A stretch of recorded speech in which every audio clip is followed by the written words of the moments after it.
Trade number something or the other. We we have a bit of an issue with the numbering. I'm not sure what we settled on, but either 64, 65, 66, or 67. I'm not sure what Tim decided, but I think we are live for GM's Tricks of the Trade. Apparently number 65, so we'll go with that. Alright, yeah, we're going to talk about horror today, I think. After last night's late night feed with Davis, we went on for a couple of hours, something like that. Not too bad, not too shabby. Chuck, Tim, I assume that we have sound. I assume that we have video. Mic is on. Yeah, got video. I can see the video. Alright, well. Tim, did you get knocked offline? Or do you got a lag?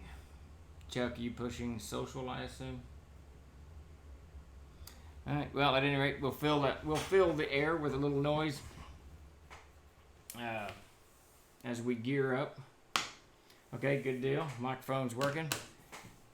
After last night's hullabaloo. It's all good. Alright, good deal, Mr. Chuck. We'll roll into it. Yeah, we're going to kind of base today's discussion on a game I ran 4, 5, 6 months ago. I think it was supposed to begin in March. How's it going, Commander Pete? It was supposed to begin in March, but COVID rolled in and scattered the game table. So we ended up doing it online, during March. Oh, God. During March and April. I think it ran about 6 sessions, 6, maybe 8. I kind of bled into the horror aspect of it slowly.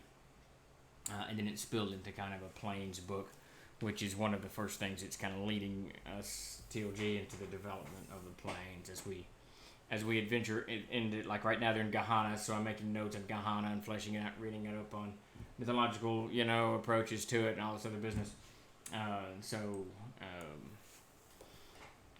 It ended up as plane hopping, so I'm not really sure how many actual sessions you could call a horror genre game. It's one of the few, if the only one I ran. I don't normally run horror. I don't generally watch horror, in movies and whatnot. But as I mentioned in the GM Tricks of the Trade, the what is it movie? Not The Witch. Gretel and Hansel. The visuals in that Gretel and Hansel, and it was just the trailer. The visuals in that trailer were just so kind of stunning. I thought I want to try something like this. In search of followers, primes and views. Come on, bigfollowscome.com. That might be some spam going on there. I'm not 100% certain, but I think that might be a little bit of spam.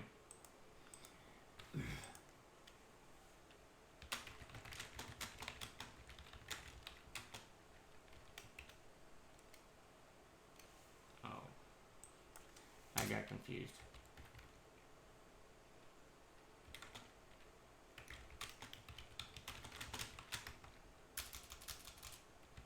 Answering a Skype real quick.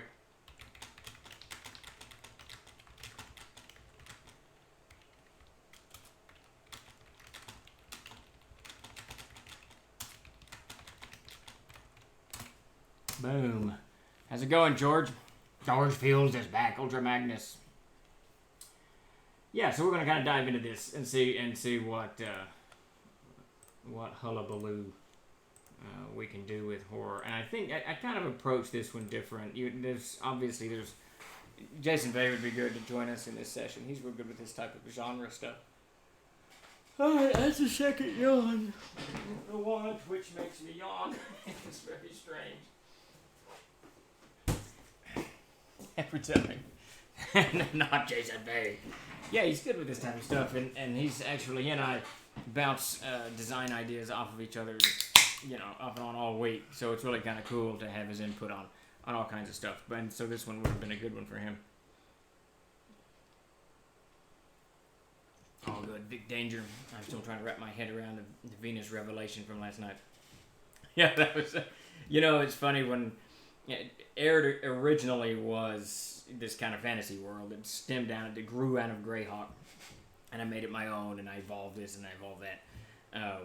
And then when I really began making a world of it, I thought, man, this is too cool. We got this dead planet right next to us. I'm a huge fan of John Carter. And then I began kind of studying the topography of Venus. This was 20 years ago, right? This has been 2001 or so, probably, something like that. And just kind of wrapping it around my own, and it just seemed like this is just perfect. This is absolutely perfect. Somewhere around here in the original notes, I've got what is it? Not juxtaposition, the transposed file, whatever, where you can see where I took Venus and kind of made my land masses out of it. Now, obviously, I adjusted some stuff and made, it's not a perfect topographical, Venus, but it's just very cool. So the idea being that the world of Aird as we know it has died, but it's part of as us in this Twitch channel, it's part of our world. It's just this ancient part of Venus, just across the space dust. So it's it's very cool. And then it ties into this whole idea with the rings of brass you can get there. Bleed those into your Amazing Adventures game, and you've got all kinds of just crazy stuff going on. I'm pumped up for this week and next week. Love the horror genre. Not sure I can endorse the Gretel and Hansel movie, though. It put me to sleep twice. Yeah, we'll get into that in a minute, Great Ape. Following in ERB steps. Yeah, Edgar Rice Burroughs, I've always said I'm a huge Burroughs fan, but he really had 2 books that he wrote. It's like 95 copies of the same story, and then I Am a Barbarian. But Tarzan of the Apes is one of the greatest stories for me that I've ever read. But Burroughs' ability to create worlds is almost unmatched, because he could create this stuff very, very quickly. He spent time on it, but it wasn't like 600 pages of Game of Thrones stuff. You read some of the Mars or Venus books or Pellucidar, and the world is unfolded before you in 30 pages or whatever. But he revisits it constantly as he explores it. And that probably comes out of Burroughs' own, he was in the cavalry for a while. Actually, he fought in the very, very, very, very, very tail end of the Apache Wars. He didn't ever fight. I think it's in the 1890s, so it's just, patrols and whatnot. A little hop across the void. So Burroughs is just I'm a huge fan of Burroughs. I'm not a horror fan either, and even less with horror as a CK. Yeah, I just don't do it. Until that Gretel and Hansel movie inspired me. I probably did a little, whatever, this is a scary monster type thing, the characters might die, that stuff, but nothing where I tried to capture this kind of mood to unsettle everybody at the table, and that's what I was really trying to do. And we'll dive into that in just a second. Let's see, a little hop across the void, running horror games, use Call of Cthulhu and/or Delta Green. I've never played Call of Cthulhu, strangely enough. Now, I've read Mountains of Madness, very good book. I really like all of that kind of... I have to be in the mood for it. It's sort of like the Leatherstocking Tales, Last of the Mohicans, Deerslayer, and whatnot. Those books, it's like they're written in the same kind of, frame of mind. They're very slow, very ponderous, very detail-oriented. And if I'm in the mood for that, the Leatherstocking Tales is a go-to for me, but Mountains of Madness, all of that stuff, H.P. Lovecraft, and there's someone else I'm thinking of, Smith, Alistair Smith? No, that's Alistair Crowley. He's the demonologist from the 1920s. There's a Smith in there or something. I was reading not too long ago. But, so I didn't have that Cthulhu background to do this horror thing.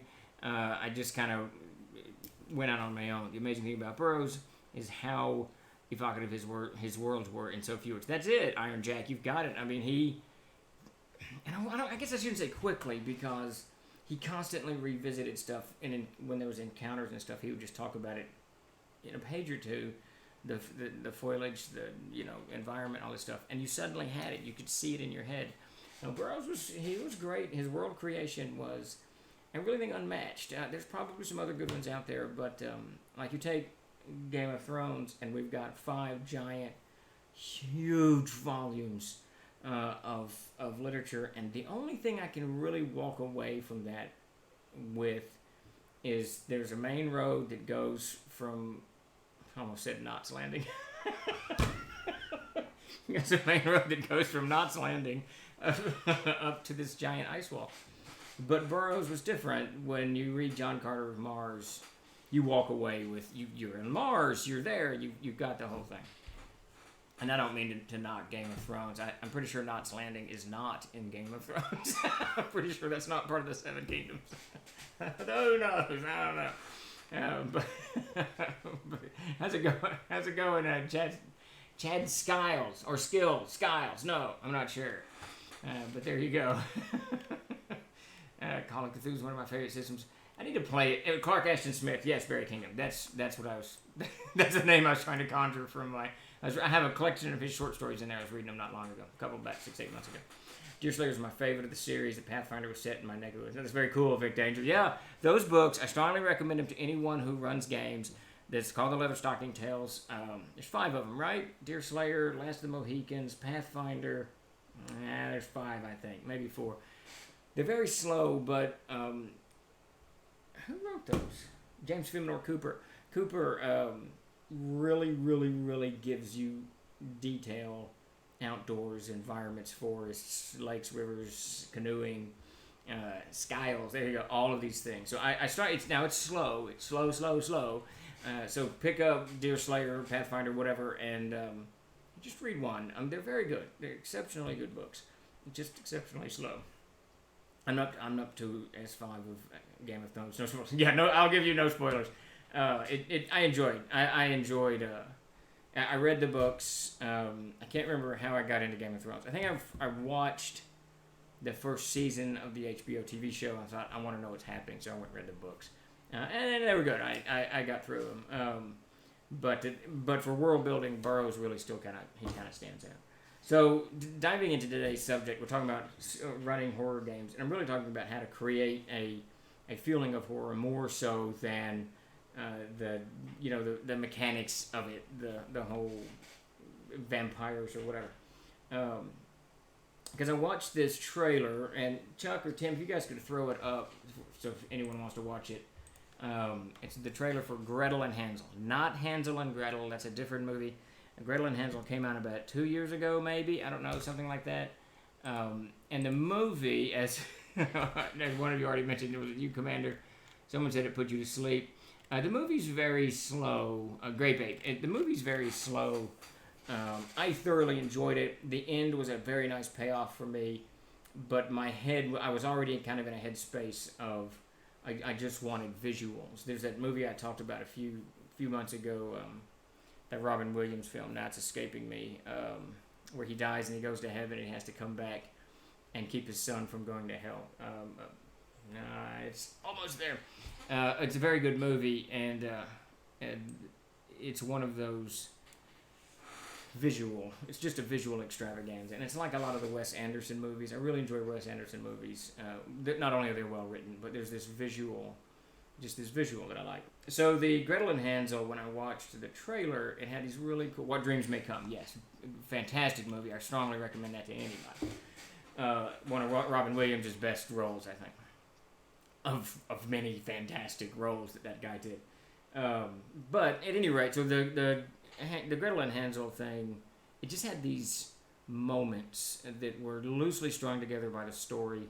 They're just kind of portraits that kind of living portraits that you're watching, and they weren't, I guess, creepy maybe is the right word, macabre. I'm not sure what the word is, but they were otherworldly. There it is. They were a little unsettling, and when you watch, there's like a scene where the witch is talking to them, and she gets something in her mouth, and it comes out, and she swallows it back, and it's clearly hair. So she's clearly eaten someone, and she's kind of, but it's so subtly done. That it's not like, the 13th, Friday the 13th or whatever, the slasher blood and all of this, and someone's going to get their head ripped off. It's just weird. It's just unsettling. So I took that concept, and most of what I got initially, interestingly, was actually from the trailer. because I began running the game before I watched the movie. I think that's not true. I had kind of laid the game out before I watched the movie, and then COVID hit, and it knocked everything for a loop. We didn't know what was going to go on. The game didn't get played for a couple of weeks as we transitioned to cameras and all that bullshit. And in that interim, I rented and watched the movie. And like Grape Ape, it was slow. It's slow. And like I said, it's more portraits strung together. But at any rate, there's visual moments in it that are really worth watching. Wait for it to come on Netflix or Hulu or whatever streaming service that you use. Good God, this guy will not stop calling me. So yeah, definitely worth that. But the whole kind of unsettling thing is what it kind of led me into wanting to do a horror-esque picture. So what I did is I kind of developed this idea built around fairy tales. I love fairy tales. I'm a huge fan of them. I read them all the time. They fascinate me, short ones, long ones, all of that stuff, from Little Red Riding Hood to whatever it is. Both the originals and the modern day versions, both Disney's versions, they've just varied to me, whether they're appealing to teach you a moral story or whatever it is, blah, blah, doesn't matter. I just love them. So I kind of took that theme, and I thought fairy tales, originally a lot of them are very, creepy is not the word, but we're just going to stick with creepy. Kind of scary, whatever. They have a message, they have a point to them. So I wanted to bleed that kind of concept into it and then tease the players with this. And that's sort of what I'm talking about on this first game Tricks of the Trade, is I eased everyone into this horror genre. I've never done it before, or if I did, it was like a Tomb of Horrors or a Ravenloft, where it's pretty clearly dark 𝐓𝐫𝐤𝐬, the evil, and this type of stuff. Which is not what I was going for. I wanted to unsettle everybody. I wanted everyone to sitting at a table to be kind of unnerved, which essentially boils down to they can't quickly grasp or understand what's going on, because if they do, they're going to start making attribute checks and kill it. So it's got to be different. It's got to be kind of out of this world, and that's what I was going for. And that's sort of what the easing into it. This first trick of the trade, what I did was, and what I recommend everyone does in a horror game, is shift from whatever you're playing slowly into this horror stuff. Just have a little bit here, a little bit there, as if you're walking into the dark, sort of. Just do it a little bit and tease it. And what I did specifically, I had them, they came to a village where all the villagers were gone. Ranger tracks the villagers and finds most of them slaughtered in this horrible manner in this valley, just mangled all over the place. And they ended up finding this giant wolf that they thought was part of it, but it wasn't really this wolf. The wolf actually did all the slaughtering, but the wolf was bewitched by this fae who was using a pipe to sing to the wolf and make the wolf kind of go insane. Drive its primeval drive to rip all these people to pieces. So the little adventure, it ran for 2 games. They tried to tame the wolf. There was a whole bunch of stuff that went on. They chased the fae and all this crap. But what they didn't know is that was actually the beginning of the encounter with this witch that I was developing, built around rune magic and all this other stuff. To them, it was just an encounter where they're trying to save the remnants of this village and fighting. What they didn't realize until I told them later was the Pied Piper. That first encounter, that's the Pied Piper. But there was, I did a lot of descriptions about. Actually, I should rephrase that. It was the Pied Piper merged with Little Red Riding Hood. Because the red on the snow was kind of the hood that I was getting at, and the pipe, obviously, the Pied Piper. But so the idea was that they were in a strange environment. I was very descriptive. I tried to be very descriptive on the blood and on the red. Contrasted with the snow. Everything else is kind of drab. The village is normal. It's smoke coming from chimneys and this type of stuff. But there was nothing at all interesting about the village. The only thing that stood out was the washes of blood on the snow. And that's kind of how I eased them into it. And there's about 2 more encounters like that. The one was bringing in Chuck's character, actually, and then what the other one was as they were entering into the forest where the witch actually lived. So the idea was that I was just slowly kind of teasing this unsettling thing in with visuals. I didn't roll them up against Tomb of Horrors where you go through the gates and here's whatever, or you open the gates of 𝐓𝐫𝐤𝐬 and here's hell. None of that. We're getting to that. I want them to ease into it. So they just begin to just have things that disconnected images in their mind that are pretty stark. So the first trick of the trade is to kind of ease them towards where you're going. Let's see. Let's see. I think I missed some stuff. A tragically ironic role for R.W. Yeah, absolutely. Yeah. Man, my brain is not Robin Williams. I was thinking Richard. What? But yeah, it was. It's a good movie though, and he went on to make a lot of good movies after that.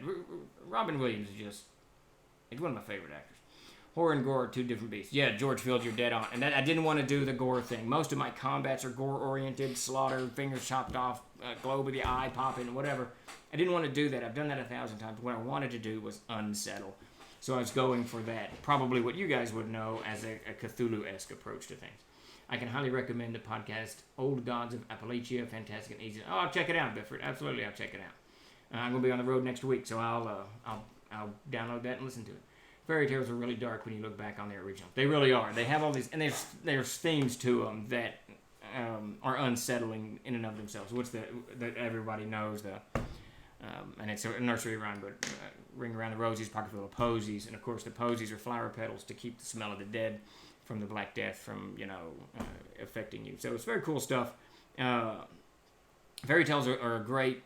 I say this all the time. Fairy tales are a fantastic treasure trove of adventuring ideas, concepts, and magic that I recommend everybody plunder. From the written stuff to the new stuff, even the movie that Matt Damon did a few years ago, The Brothers Grimm, I think. There's actually a fantastic encounter in that with an aleph, is that it? The creature hanging from the bank. It was great stuff.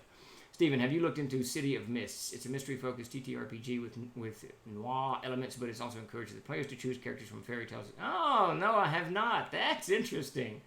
Yeah, I'll check that out. Let me make a note of that. Where's my stupid notebook?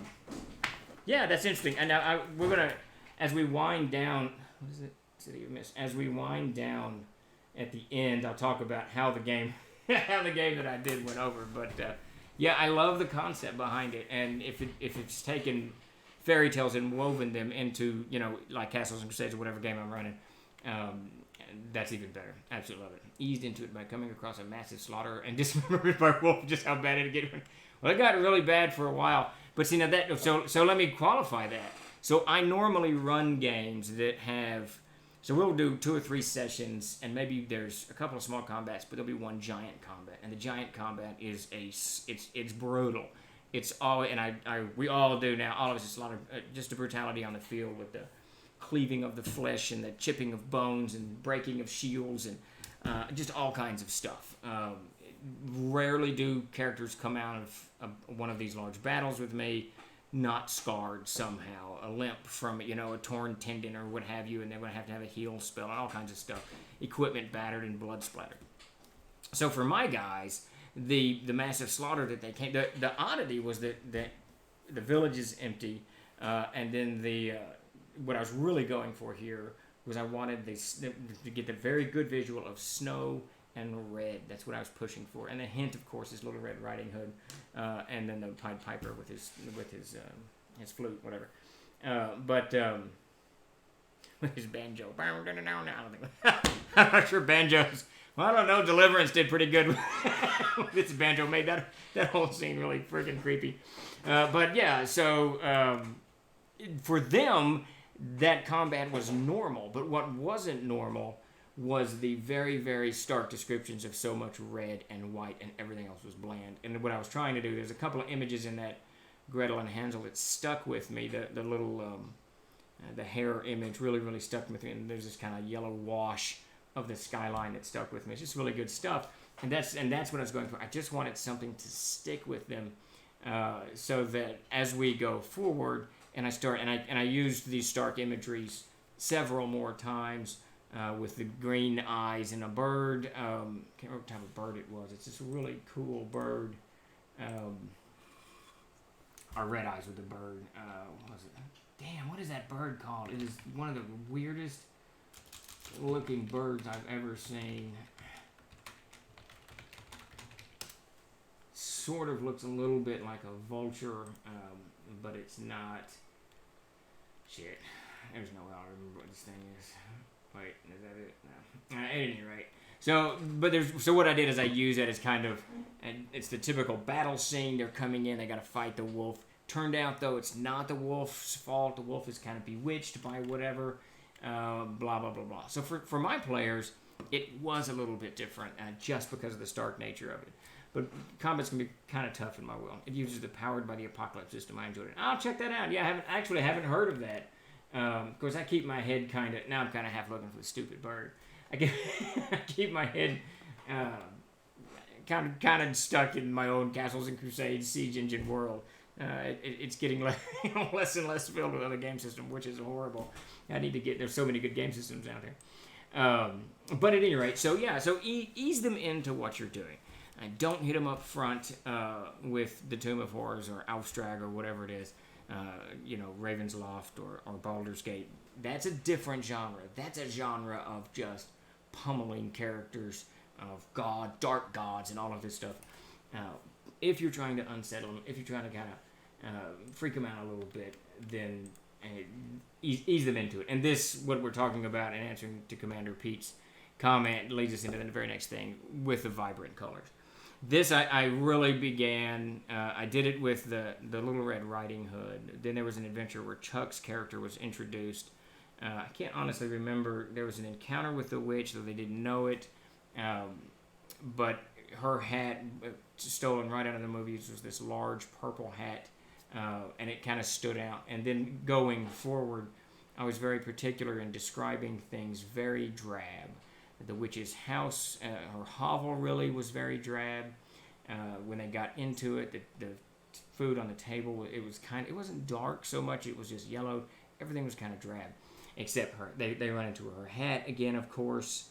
And then there was this body of this snow on the ground, this heap of snow on the ground that was a little bit blackened, as you know snow will get, but there were shoes in it. And I was very particular in describing the shoes. And the shoes had more color to them. And they were children's shoes. They had more color to them than not. So what I try to do is use these vibrant colors, create this kind of break the mind up with this is all just normal, everyday, worn out. It's the typical Dungeons and Dragons, Castles and Crusades role-playing game trope of everything's old and in ruins and covered in soot and chipped paint and all of this other stuff. I wanted that. That's part of it. But what I really wanted to do was kind of snap them back in. Were they ruby red slippers? The funny thing is about that particular encounter, Mac's character went and investigated it, discovered they were children's shoes, and everybody at the table leaped to the conclusion that, because they had heard children's voices earlier, they had leaped to the conclusion that this was a house of absolute horrors and children were being killed.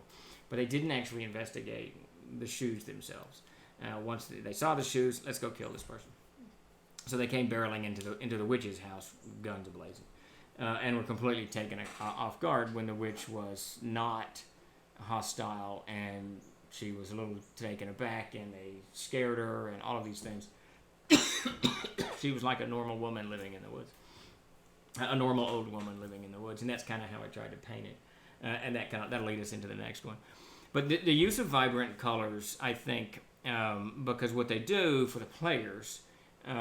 They force that player to think about that item. Now, in the GM's Tricks of the Trade, I used a snow globe. It could be any item. I mean, any item from, a faucet on the sink to a ball on the ground like we have here next to the chair. It doesn't matter what it is. Ruby slippers, it doesn't matter what it is. I'll tell you in a second. They didn't. No, they did not. What they did, one of them was trying to talk. Chuck and Laura were really confused as to what was going on, so they were guarding the door, and Chris came in. He was so mad that those children were killed. He came in, he's the wizard, and he came in guns a-blazing and a lightning bolter and struck the table. He burned her somewhat, and she fled. In the course of Mac was trying to figure out who or what she was, and then she fled, but Mac immediately turned around and stopped Chris's attack because he was trying to, Mac was thinking, okay, this isn't I know what Mac was doing. He was trying to second guess me. This isn't the encounter. Steve's using this as a spoiling fight. So Mac's trying to unravel what's going on. And of course, she was the main encounter. Had Chris actually killed her, that would have ended the adventure right there. The whole thing would have come undone. Because the whole thing was a trap. Every bit of it was a trap. The basic overarching premise She is the avatar of the god of chaos, Narhite. She is the primary, voice of Narhite on the plane. Yet he's chaotic evil, or chaotic really, in the world of Eric. But she didn't agree with anything that he was doing. All the shit that he was doing, she didn't agree with any of it. So she was doing her own thing, which befits a minion of chaos. And the god of chaos has been working through or with or manipulating, however you want to put it, the characters for a long time now, probably 5-6 years of the game. And so she was trying to stop that. So the whole thing was a trap to get them trapped. So she was the main creature, but what I did is I really pitched her hard to not be that threatening creature. She was scared, she was taken aback, she was all of these things that innocent people are when they're suddenly knocked upside the head by the hero. When King Arthur jumps in and knocks the old woman upside the head, and he's like, "Oh shit! I shouldn't have knocked her upside the head." Yeah, so it was kind of cool. It actually was a little nervous for me for a minute, because I thought, damn it, because Chris is powerful. I mean, he's really powerful. His wizard's 14th level, and a lightning bolt is going to hurt. And if he kills my witch, it's going to wreck the whole damn thing. But Mac, a little trying to figure out what I was thinking, kind of turned it off. And a lot of this comes from the way I was describing things and the way I was pitching it, because they didn't know, and this was the cool thing, they didn't know. They'd already encountered the witch at least twice. And in different guises. They knew some kind of powerful entity was about. They knew they were in some kind of magical zone, because she had cast. You'll see this in the upcoming adventure spellbook. There's rune magic that allows shadow rune masters to do all kinds of stuff in the environment around them. So they knew something everything was off, and Mac was trying to figure it out. And it was a great moment. I mean, it was a tense moment for me, but that's part of it, right? It was a great moment, and it worked because I eased them into it, and they knew something. By the time they got, this is about game 3, maybe game 4, I can't remember now, but Mac and Chris specifically, those guys really, they think like I do. They're fantastic players. I mean, Mac's one of the best players that has ever sat at the table, and they can figure things out very, very quickly, usually, but they hadn't figured this out. The imagery wasn't matching up. It was kind of random. And there was just things that didn't fit, and I could tell Chris was getting particularly unsettled, and Mac was getting frustrated, which it kind of led into this interesting thing, and this is the problem with horror, I think, that I ran into about game 4 or 5. It's sort of like, we've talked before about riddles and traps and tricks and stuff like that. You start to lose players because it's so odd, it's so offbeat, they can't figure anything out. They don't know what to do, and if they do the wrong thing, they could die. And no one wants to die. Sure as shit, you don't want to die at 14th level. That is not when you want to die. So I could see that it was kind of spinning at times. See, hearing your advice on this, I think of the Sin City movie where it was in black and white, aside from letting one important color pop. That's a great Chad Skills. That's an absolute Skiles. That's an absolutely great. Yeah, so they did beautiful in Sin City, and both in the trade paperback, right? No, the graphic novel. In the graphic novel and the movie. They did great. That's a perfect example. I hadn't thought about it. That's absolutely perfect. It's very stark. Now, I wouldn't make it that stark. I tried to make it believable. When they went into the bathroom, and the bathroom was the most... This is where everyone in the table, and this is where, going into trick number 3, the mundane, using the mundane, everyone at the table became just... They didn't know what was going on. So the witch flees. They hear these children's voices coming from the left, and they go... and there's this bathroom with green tile on the floor and a sink with actual plumbing and these a hexagonal window and a bathtub on a dais, and that was it, and a door. There was a towel in the room. I mean, everything about it was very mundane. There was a lamp in the corner. Chuck would have to remind me, but it was all very, very. How's it going, Clever? It was Schindler's List. Yeah, that's another perfect example. The little girl in the red cloak. But, yeah, so everything in the bathroom was very mundane, but very believable. Like you would, you guys know what it's like. You have a house, you paint a room, and 2 years later you're like, didn't I just paint this damn room? Because it's, whatever. But when you first paint that room, it's just beautiful. But after a little time, it's worn out a little bit. With whatever happens in life happens. But, so that's what I was going for. That was the feel that I was actually going for. And what turned it in this particular room were the birds. I wish I could find what damn bird this was. It's driving me a little crazy because the birds are the servants of this witch, and she used them to watch basically the characters, and the birds were going kind of nuts. AKA Alfred Hitchcock's, birds, and hitting the windows. Not violently trying to get through, but they'd flap up to the window, hit the window, look through the window, and they could see these very stark red eyes and these very strange birds. Damn it, I cannot. It's a little bitty brown bird. Got no feathers on its neck or head. That's pissing me off. Anyway, let's see.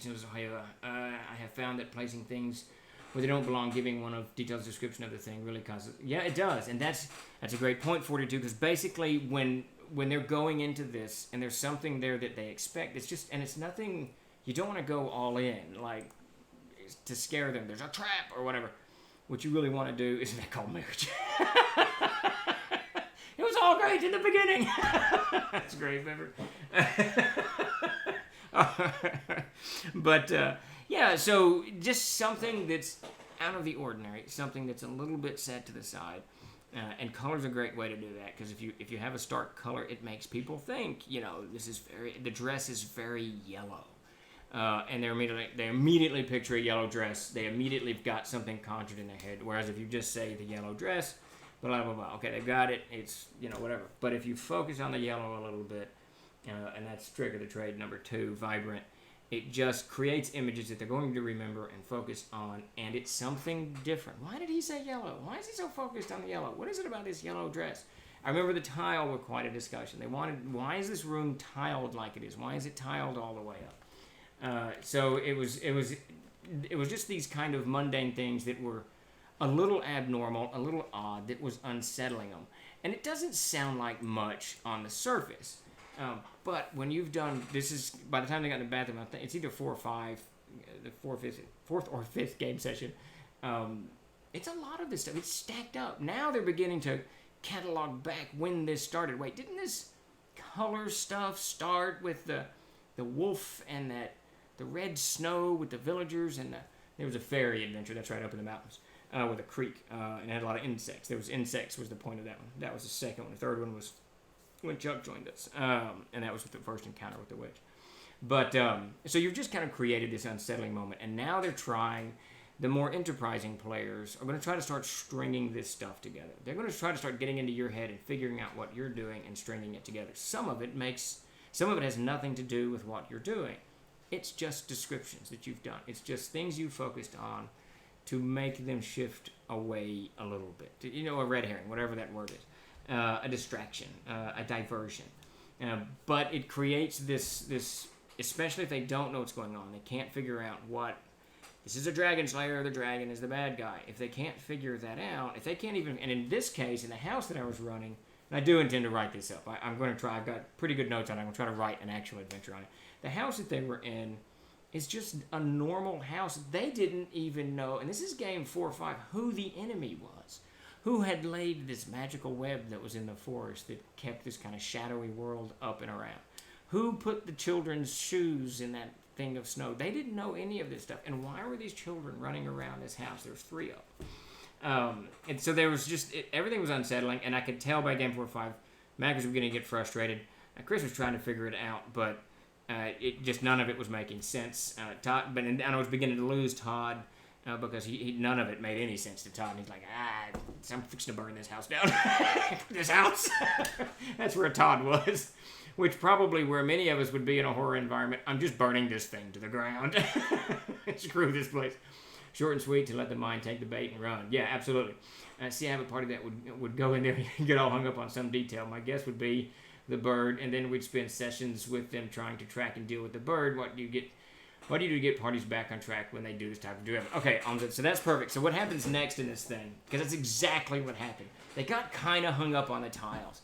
So what I did is, and there's literally nothing about the tiles. It literally was a bathroom that gets a lot of steam. So they tiled, whoever owned it, the witch, whoever built the damn thing, the dwarves who built it wanted tiles here so the steam wouldn't damage the wood.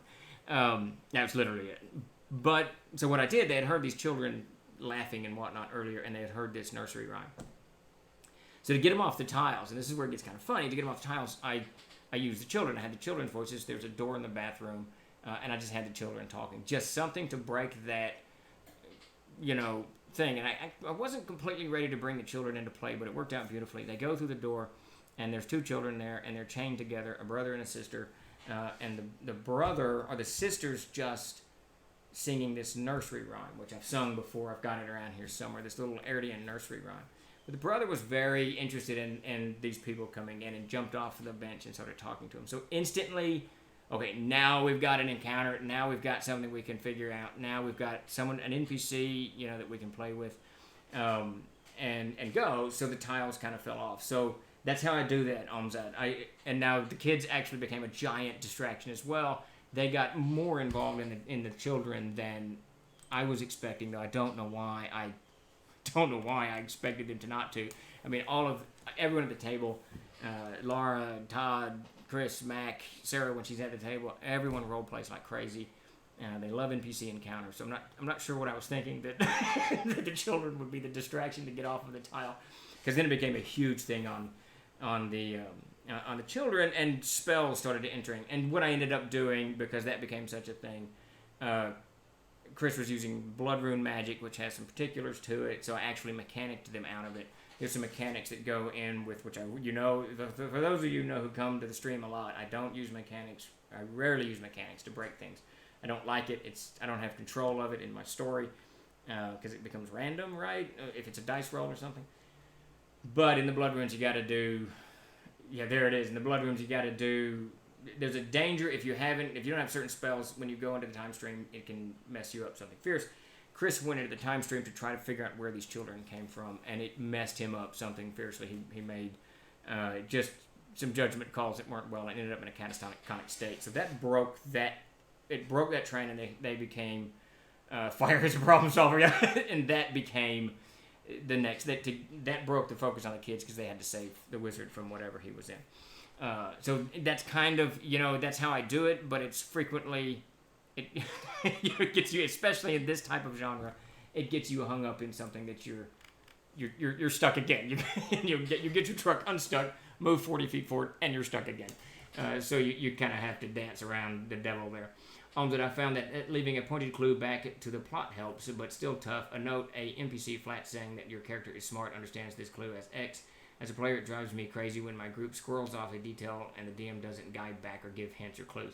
Now, that was one of the things, 42, that was one of the things that I was trying not to do, is give too many hints here. I wanted them to kind of unravel this.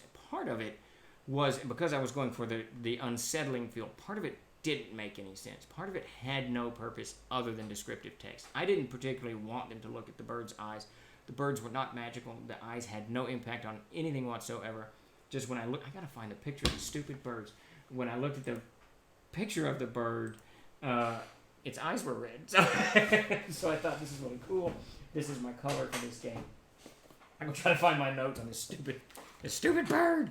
But that's kind of the thing. You do. I eventually, I had to cave 42 and just feed them. I had to feed them some information about game 7 or 8, because it was getting very, very frustrating, especially for Todd. Laura got into it. Chris actually figured the whole damn thing out, but Todd was getting frustrated, and I knew that Mac was as well. Let's see if I can find this. Now I'm just going to take a minute and a half and find this stupid bird, because it's driving me absolutely crazy. If I can find my stupid notes. If I can read my own stupid handwriting. Oh, what are we doing? I don't even think I'm near it. Damn it. Okay, there we go. Friar bird. That's the bird. So the bird is a friar bird. Chuck, if you could find a picture of a friar bird and throw it up in, that'd be great. Yeah, when players get off track, it's funny that they often resort to fire. Getting players need absolutely no. Yeah, no, that's true. Yeah, so I had the little girl, and while they were role playing, it was a lot of fun. And I'm going to talk about this in a minute, but children are very unsettling, and I think it's from a primeval state. I think that we naturally, as primates, we want to protect children. So to see children in any kind of fashion that are, disadvantaged or broken or hurt or scared or strange, that it's just unsettling on a kind of a primeval level. And that's why so many of these movies use that trope. The most effective I've ever seen it is in The Witch. It's fantastic with the twins.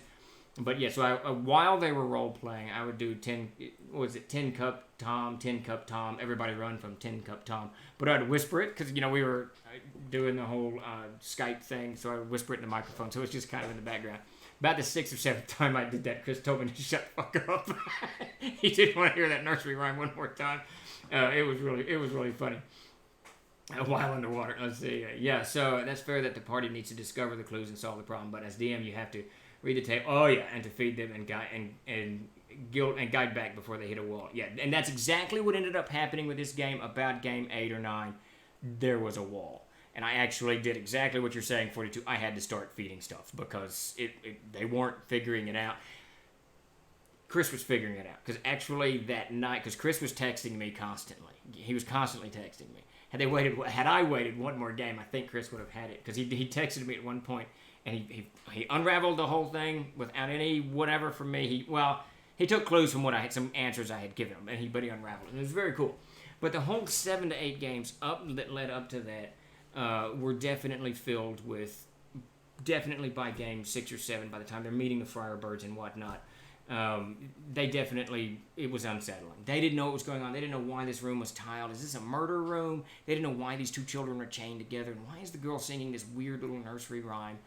All of this stuff, it just kind of unfolded. And this plays into trick of the trade number 4, a touch of realism. And this is where the Firebird comes in for what I was doing. Try to do something that keeps it all grounded. You don't want it to go, as soon as you go full fantasy, there's a manticore or a dragon or a golem that's kind of portrayed like golems are done normally. We talked about golems a week or so ago. Golems actually have kind of very recently come into love with golems, but I'm doing them differently than they're portrayed in the book. Basing them off of an X-Files episode I saw. But give them a touch of realism. Ground what you're doing, what you're describing, the monsters that they're fighting, the encounters that they're having in reality. Don't go full fantasy. As soon as you go full fantasy, they've got to fight. There's a demon that comes out. As soon as that demon comes out, it's on. Blades are coming out. The Avengers coming out. The spells are coming online. What does Chris say? 𝐓𝐫𝐤𝐜𝐿 are coming online. And you're done with the horror. Now it's a slaughter fest. One side or the other is going to get destroyed. That's kind of what Tomb of Horrors does. Tomb of Horrors isn't necessarily a horror adventure. Tomb of Horrors is a dungeon filled with traps and death. That's why it's called the Tomb of Horrors. So it is. Yes, it's a very freaky looking bird. It's a very cool looking bird. I'm always fascinated with birds. And I just spent probably several hours just going through bird pictures until I stumbled on that because I wanted a bird somehow. Because birds too can be unsettling. They fly. They're flighty. They're all of this stuff. There's just things about birds that we as primates don't like. I don't stream the home game.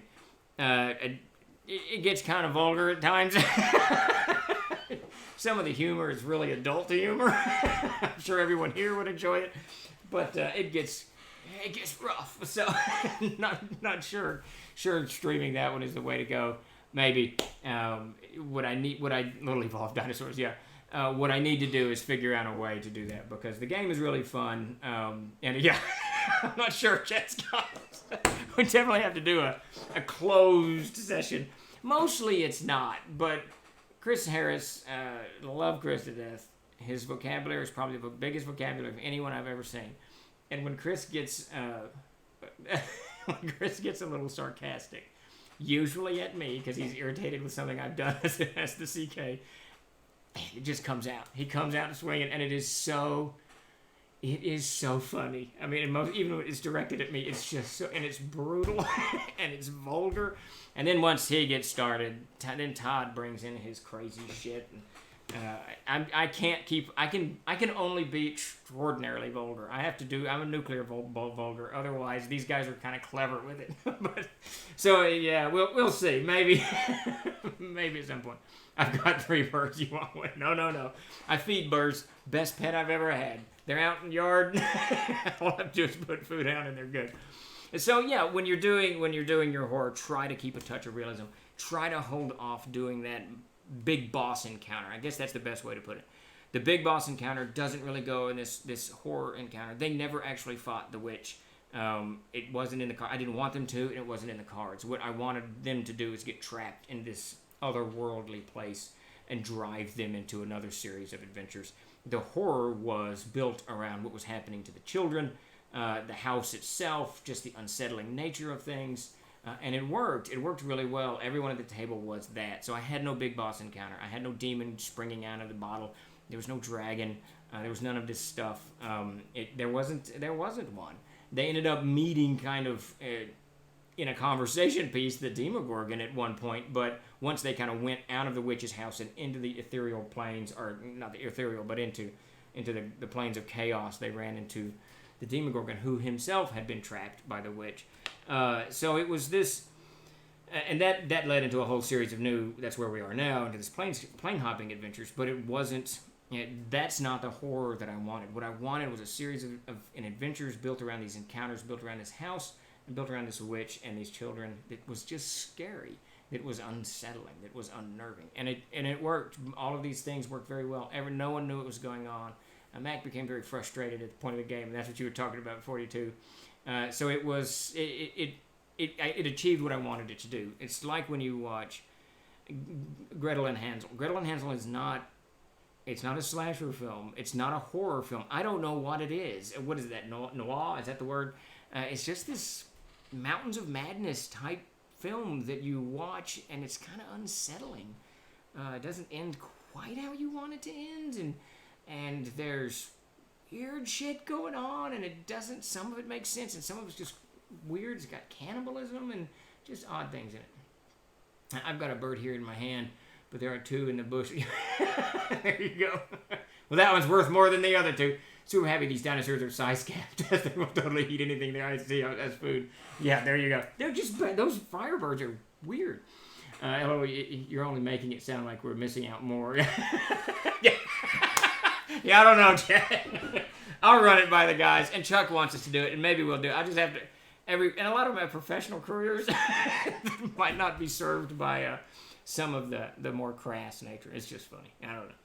One of the funniest things you all would probably enjoy, depending on you, if you're the same age as I am, is Todd. It's the most frustrating thing about DMing Todd. Almost any sentence I say as the CK, he can take a lyrics from an 80s song and sing it.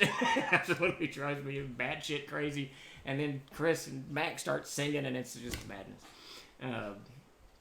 And grass is always greener. How's it going, Last Laugh? Give us an uncensored home game stream. There you go. I'll talk to the guys. I think we're gaming tonight. We had to kick Wednesday's game because of last night's special stream. But I'll talk to the guys and see what we can do. Yes, I'm going to count how many birds I have in this basket, too. They're only eggs right now. Hey, you can have some scrambled eggs. We don't need 20 feet great blue herons. Yeah. It's a beautiful bird, actually, the heron. Touch of realism. Try to keep it grounded in something everybody, and I mean players, not characters, but players can understand and grasp. Don't go full board to the big boss. Once you're the big boss, it's just a slash fest at that point. It's just bang, bang, bang. Who has more hit points? Who has a better arm class? And that's great. That's part of the game. And if that's how you want your horror sequence to end, that's great. But most terrifying horror things don't. They just kind of grind out, right? They're just over. Hollywood does it a little different, but you just walk away from an Edgar Allan Poe, poem or story, just feeling a little unsettled. Like, what happened? It's like reading about the Donner Party that ended up, lost in the mountains in the 1840s. It's just unsettling. The whole thing is just weird and anticlimactic. I don't know. It's just all kinds of stuff. What replaces the fight if you're in need of a climatic story event that's still on theme then? Well, so what this ended up, and that's where it gets a little bit tricky. And what I was doing, and because I run Overland so much and Dungeon so little, and this is why I don't like Dungeon, because Dungeons are contained. So you finish the dungeon, and now what do we do? Maybe you found something to go to another dungeon or go rescue the princess or whatever it is you're doing. But Overland is different. There's no beginning and there's no end. You just, I guess there's a beginning, but you start and then you just go, and anything can happen on the road. You can have a dungeon, you can have a witch, you can have a firebird, you can have a blue heron. It doesn't matter. Whatever happens on the road, you can kind of control the story arc. So in this regard, what I was really trying to do was propel the game. There was two objectives here. One was to create a horror game like I hadn't done before, and the other was to propel the game from this worldly setting of Erd, and I wanted it to go into the plains, into the outer plains, specifically 𝐓𝐫𝐚𝐝 and a couple of others that, to be completely mercenary about it, I'm working on in the Planescapes book. So I wanted, the guys always inspire me. I can't describe how much these guys inspire me when I'm playing with them, because they do things and they ask questions and I'm like, and I write it down, and that's what I wanted. That's it. That's the gray waste. So I had this huge ulterior motive that's not cool. It's not cool. I should just be playing it. But anyway, so the idea here wasn't to actually have a big boss fight, but to use this to kind of move them into a different type of environment, to keep the overland, but just in a different environment. So I didn't really want there to be a big boss. I didn't want there to be a climactic ending. This is just part of their story. So now what happens, these 8 or 9 sessions, I honestly can't remember how many sessions it was, because I had to, like 42 mentioned, I lost them, and I had to kind of rush it towards the end because they were getting so frustrated. These sessions are just part of their overarching story. It's like if you drove from your house to Los Angeles, and when you got to Los Angeles you had a car wreck. All of those things that happened between there, it's just part of the story that you remember. You met the guy at Burger King or whatever. Does anyone go to Burger King anymore? But yeah, so there wasn't one, I guess. And to answer your question, Bear Kingdom, I didn't have a climactic ending. There almost was one. They thought it was going to be when they spied the Demogorgon. They thought, well, this is it, guns out. But that turned out to be a role-playing encounter. There was, to get out of it, they fell into the trap, which was actually in 𝐓𝐫𝐚𝐝's mind. That's where this witch, what she was trying to do was get them to physically teleport themselves into 𝐓𝐽𝐻𝐼's mind, which they did. They fell for her trap. Went into it, got stuck inside 𝐓𝐽𝐻𝐼's mind. So they were essentially visitors in a dream world that 𝐓𝐽𝐻𝐼 is, dreaming, and everything was calm and everything was peaceful and everything was, still. The lake was still and all of these things. So they didn't know what to do. Now, obviously, there was an exit here. They eventually found the exit. It was there's a window that had no. It didn't go anywhere. It was just, they opened the shutters and there was just nothing. There's a wall there. But they figured out behind it there was this mirror cast by the rune magic that allowed you to enter with the witch, actually how the witch enters and exits her master's mind. And then they stepped through, but it gets weird. There was the little thing that you time music with. You sit it on your piano and you go tick, tick, tick, whatever the hell that thing's called. They found one of the things in 𝐓𝐽𝐻𝐼's mind, a metronome. This is sounding all crazy and confusing, but when they went into this plane that was 𝐓𝐽𝐻𝐼's mind, it was a lake with a mountain in the background and an island on the lake and a small little cabin on the island. That cabin, once they go into the cabin, that 𝐓𝐽𝐻𝐼's on a cot, and the only thing in the room was the cot with 𝐓𝐽𝐻𝐼 sleeping on it. And it took Chris a little bit to figure it out. A metronome. There's 2 other items. Now I can't remember. I think one was an apple.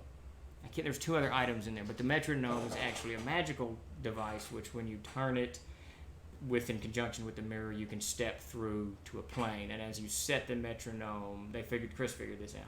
As you set the metronome on certain dials, it takes you to certain planes. So they came out of it with this plane traveling. So the climactic event really was them creating or finding this metronome that allowed them to plane travel, which allowed me to take the game to the next spot that I wanted them to be in, which is plane traveling. And that metronome, I'm actually going to write that up, that'll appear in some book somewhere at some point. I don't know when. And then the guy at Burger King is dead in the other car. There you go. I say you could stream it on Discord with an over 18 content warning, and then we have the capability of mute watchers. Then we can just sit there and enjoy. Yeah, I'll talk to the guys. Like I said, some of them have professional careers. They'd have to really tone that down, or they might get canned. But I gotta say, the crew is, when they're on point, they're really good, and they've all adjusted to the online stuff beautifully. I mean, they love it. They absolutely dove into it, love it. I'm the one still struggling with the mess. All right, so let's dive into this last trick of the trade here, number 5. which is the red herring squared. And this is sort of what I did with the witch. So several encounters with the witch, they thought she was the bad guy. It was so clearly she's the bad guy. She's got these children in this house, the shoes, but she's not the bad guy, as it turns out. She's actually neutral. So the alignment stuff didn't work. They couldn't figure this stuff off. Get off my virtual lawn. Exactly. None of it worked. Then the children, they thought the children were the bad guys. And because they're really, in this instance, she's definitely the evil arch nemesis that Chris's original instincts to absolutely destroy were spot on. Were absolutely spot on. But I kept casting her and recasting her in these different roles. Just to kind of sidetrack them, just so that and that's kind of why I said red herring squared. She is the bad guy. The red herring is that I've convinced her that she's not the bad guy, but she really is, and it comes out that she's so insanely evil and all of this other stuff. So it's really to take your monster and twist whatever that is, and twist it every which way of Sunday. I think one of the odd things that I did in there to completely distract them was I had this, I think we've talked about this before, I had a deer in there with its eyes sewn shut. They stumbled across this creature with its eyes sewn shut, and they had no idea what's going on, why this creature is this way. So they could never at any point, from the Friarbirds to the witch to these weird little children with her weird little witch. I'm pretty sure Mac was convinced that the nursery rhyme was an incantation that she was doing. So that's what, at one point he picked one of the children up and threw it through a window. It was really funny. He got so mad. He grabbed a little redheaded boy and threw him through the window because he was running up down the hallway or something. Of course, the children on their part didn't know they were being eaten. They were just getting fattened up and candied and whatever. But at any rate, so the idea is to take your red herring, the red herring concept, and just keep flipping it over and over and over. Just keep flipping the script, keep the whole thing so they can't figure out who the bad guy is or what's going on. And that just plays into all of this stuff, which is just unsettling. When you see the Manticore, you know the Manticore is the bad guy and has to die, right? That's where the loot is. The Manticore's eating the villagers. Let's kill the Manticore. But this even started with the wolf. When we talked about it at the beginning of the stream, the giant wolf killed those people. The giant wolf has to die. Well, it didn't turn out that way. When they encountered the giant wolf, Todd did something and discovered that. I think they chased the Fae off. No, one of them discovered the fairy who was invisible playing this lute. Suddenly, the wolf is just this abused animal, and it's one of my favorite tropes. We've talked about this before. Take a dog or a horse, sometimes a cat, but a dog or a horse or a mule tends to have the most evocative response from your players, and bang them up a little bit. And it is almost a guarantee that someone at your table is going to get irritated and move heaven and earth to protect that animal. It's very cool. It's just yet another reason that Homo sapiens are so awesome. As a species, for some reason, when animals are abused, and I get the hunting and all this stuff, when animals are abused, we're like, "Arr." People get abused, and we're like sometimes indifferent to that. But when animals are abused, it really gets emotions involved.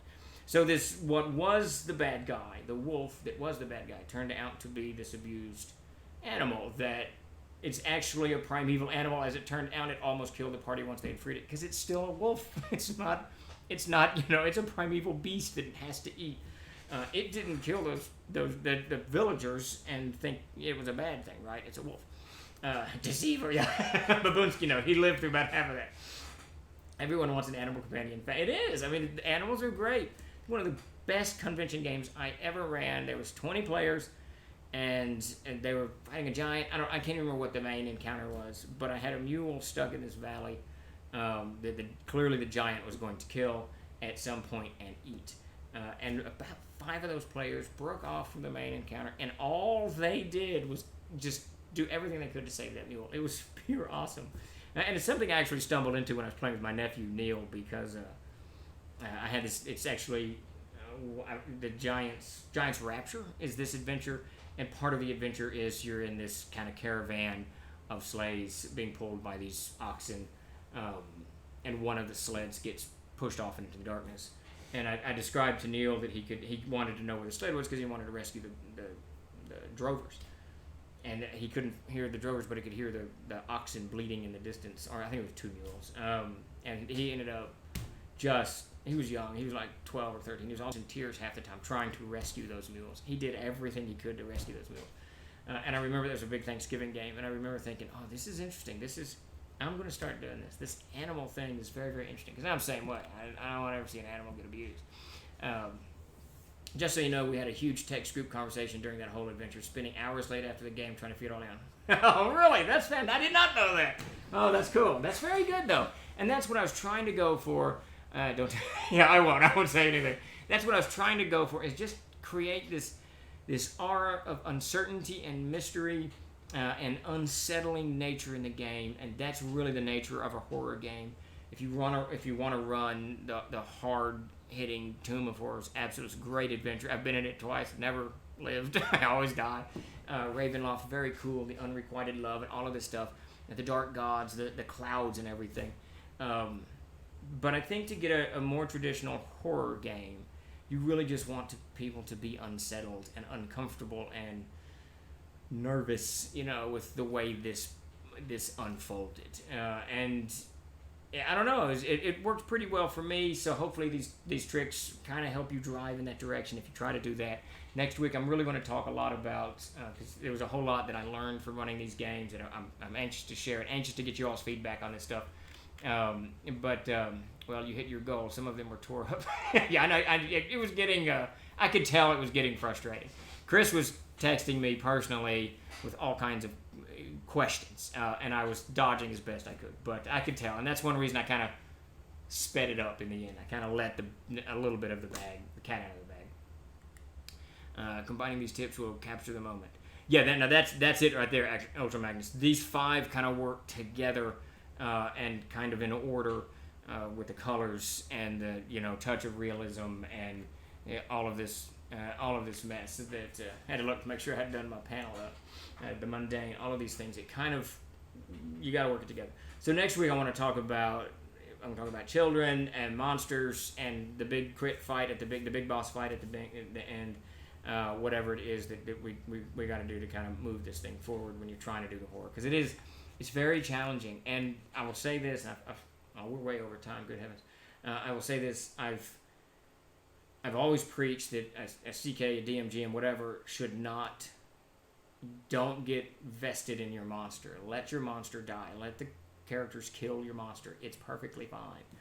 But I got vested in this whole encounter, and I didn't want the witch to die. I didn't want this to end in a slaughterfest, because I could tell 4 or 5 games into it that I finally, especially Mac, because Mac and I think almost identically.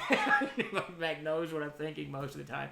He sits at the end of the table and he won't play on it because he's figured out what's going on, and the other players haven't, so Mac just plays along like he doesn't know. But I know he knows. He knows that I know he knows.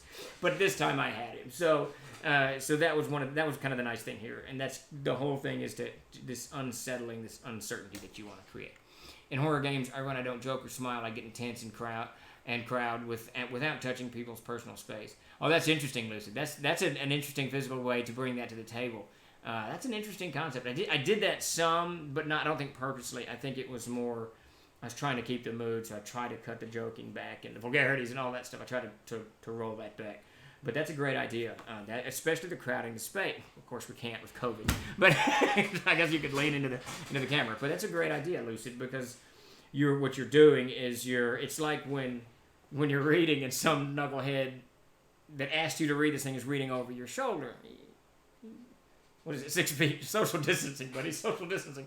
But it's unsettling to have someone kind of right here. That's a very cool tip. Very cool. See, another great tip. There was a difference for sure.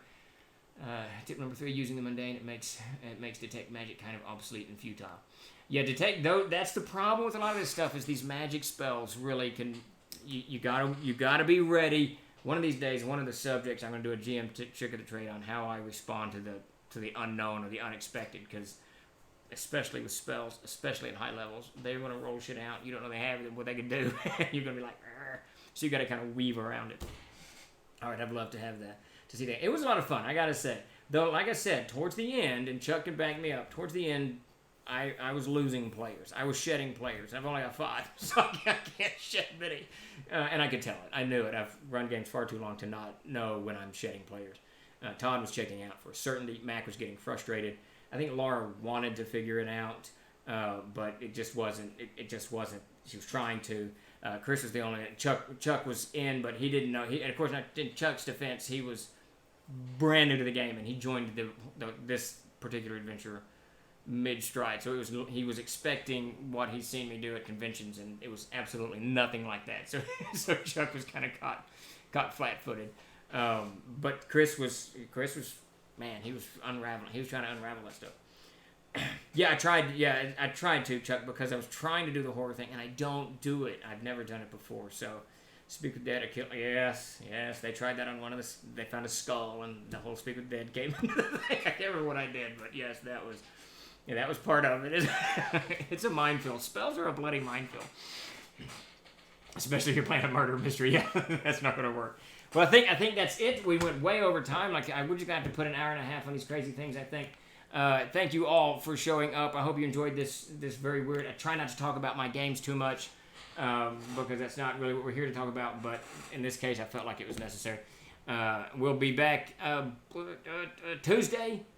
Yes, Tuesday at 4 o'clock for another AMA, and then again, GM Tricks of the Trade, the next part to this one, to the running horror games. We're going to talk about the big bad guys and all that. Thank you all for showing up. Chad, Mark, M5, Commander Pete, everybody, Ultra Magnus, very much appreciated. If you haven't, give us a follow, and y'all have a great weekend. I guess it's almost that time, so y'all have a great, wonderful weekend, and I think I'm going to do Chick-fil-A tonight. Bifford, no KFC. I think we're going Chick-fil-A. All right, man. All right. Wait. Babunski told me to wait. What are we doing? Steve's first official online Twitch game is just... Oh, yeah, I'm doing that... Oh, no, that's interesting. I'm doing that October 13th thing. I'm running a game Tuesday night. I actually have a court date Tuesday morning. Tuesday night, I'm running the game. Right at 6 o'clock, is that right? 5 o'clock. 5 p.m. Central Standard Time. We get like 6 players in, and we'll barrel into it. Yeah. All right. So very cool. Yeah, my court date's for a speeding ticket. But blah blah blah. October 13th. That's the day after the Kickstarter. Yes. So we launch on the 12th. Oh yeah. Roads to Adventure Kickstarter. Forgot about that. We got a Roads to Adventure Kickstarter launching on the 13th next Monday at 10 a.m.